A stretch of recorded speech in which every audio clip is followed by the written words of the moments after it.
Good morning, my fellow yogic travelers. I'm mighty glad to be alive today, and I hope that you are too as we continue to live, laugh, love, learn, linger. Live the life we love. Don't forget to loaf and lubricate when you can. Oh, it's Wednesday. I hope you all had a good holiday. I'm in a different location today because of family changes, and so I have to occupy this space today. Anyway, Wednesday, really bad joke day. So this guy goes to his rabbi. He says, Rabbi, I tell you, I'm at my wit's end. I have a small place, and my mother-in-law, she moved in with us, and she brought all her stuff. And like, there's no room now. It's like driving me nuts. I don't know what to do. Rabbi says, I know what to do. Okay, what should I do? Bring the chicken into the house. The chicken into the house? Come on, this is absurd. I can't bring the chicken into your house. Bring the chicken into the house. Goes back to the rabbi and says, Rabbi, it's worse. The chicken is like, it's shitting all over the place. It's like, buck, buck, buck, buck, buck. Wait, no, it's not good. Or, Rabbi, I know what to do. What is it? Bring the pig into the house. Bring the pig in. That's right. Bring the pig into the house. But it's not, I don't care. Bring the pig. Bring the pig into the house. Next day goes back to the rabbi, says, how's that? Nice. Are you kidding me? Like the pig is snorting all over, also smelly. And like, I can't handle this. Don't worry. Rabbi knows what to do. Bring the cow into the house. Bring the cow into the house? That's right, you heard me. Bring the cow into the house. So what can you do? And the rabbi says, bring the cow. What can you do? Bring the cow into the house, goes back to the next day. It's worse than it's ever been before with the cow mooing and cow pies all over the floor. It's disgusting. All right, take everything out of the house. Takes everything out of the house, goes back to the rabbi. How is it now? It's wonderful. There's so much room. I even love my mother-in-law. I'm not sure where that joke is going, but think about that. That's for Jack Lowe out there. All right, Basic Buddhism 101. My body will grow old. It's already grown old. I'm not beyond aging. The body will become sick. I'm not beyond sickness. The body will die. I'm not beyond death. Everything near and dear to me will be separated from me. Can I relax into the fact and let go of hoping that I can avoid the inevitable? If you can do that, you'll end up with reality.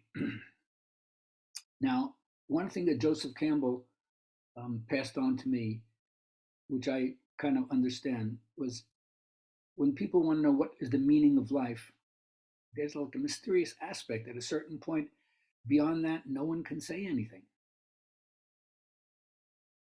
But maybe people don't really care about what the meaning of life is. Instead, they would like a full experience of being alive. Don't miss it while you have it.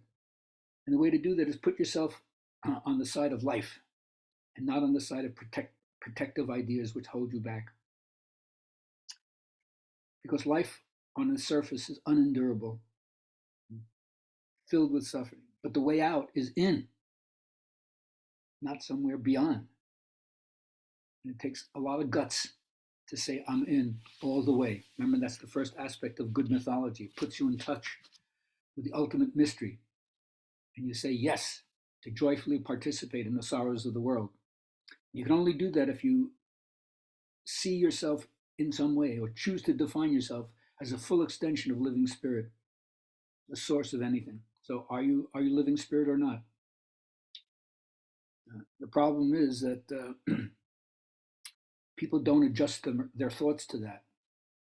They adjust their thoughts to things that are less worthy.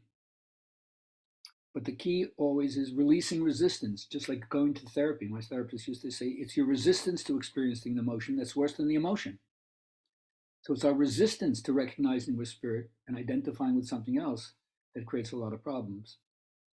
So the thing is, you have to do something about what's going on in your life, especially when you think you're missing something. And I'll get back to that in a second. When your gas tank reads empty, you don't beat it. You don't smash it to smithereens because you don't like what it's saying. And you don't put like a have a nice day smiley face on it to cover it up so you don't see what it is. You got to do something about it. And what I suggest you do is you find your way into, I like to call it mystical experience. But what it really is your willingness to see the extraordinary in what's extraordinary. And one thing you have to do is you have to find what I would call the trickster aspect, the trickster archetype inside of you. The good news is everybody has this. The bad news is you got to develop it. And one of the reasons why people don't develop it is the trickster helps you understand and brings you in contact with oppositional figures, adversarial relationships. But just like in a competition, like in a tennis match, you need the other side or there's no game. So there's a relationship between what seems to be the reverse of what we want. And the thing that we don't like about the trickster, at least in our supposedly moral superior state, is the trickster is willing to cheat. The trickster is willing to use deception, disguise, camouflage, shape-shifting, ingenuity, daring, cunning, guile to get what it wants.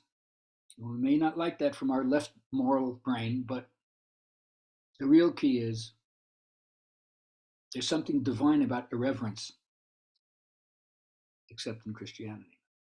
So poke fun at yourself, find the trickster energy, use it to help you confront the adversarial relationships in your life, and don't resist this part of yourself because it can help you, especially when you're up against forces that will try to restrict your freedom.